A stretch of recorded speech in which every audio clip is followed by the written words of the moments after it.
have your own, and then they don't fix issues, then you stick to your own. When your problems come to you, and take it to the bank.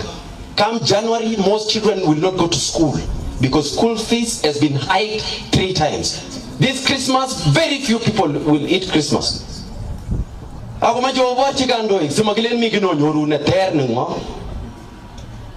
Halafu ukiuliza wanaambiwa ati wewe ni mkale, nyamaza. Wewe ni mkale kitu gani? Ukilala jioni na watoto wako wamelala njaa, ni wewe peke yako.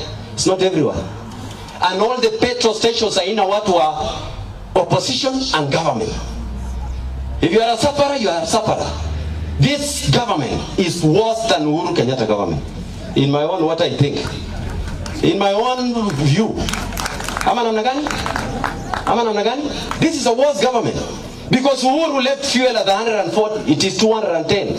And you know the last time, about a week, CS Chirchir, ambao ni mtoto wetu wa Bomet, akatangaza ati because of the war in Israel and Palestine, the fuel is going up to 300.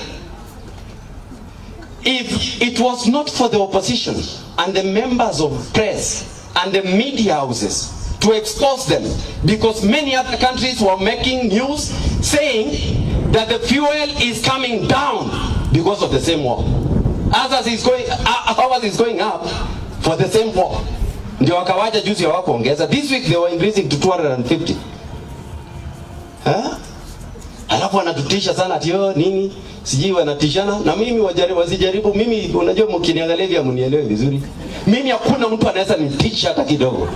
Na siogopi, wanajua, mpaka Ruto anajua. Sitishwangi na mtu yote.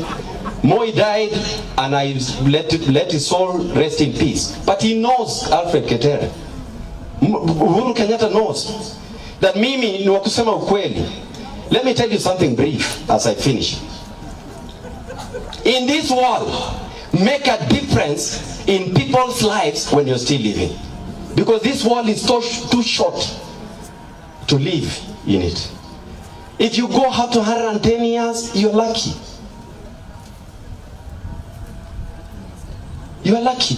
The entire cabinet of Moi in 1963, maybe one person. The whole parliament, maybe 2 people. Our whole parliament in 63, maybe 2 or 1 are still living. This world, even Jesus Christ, the people who crucified him are still not living.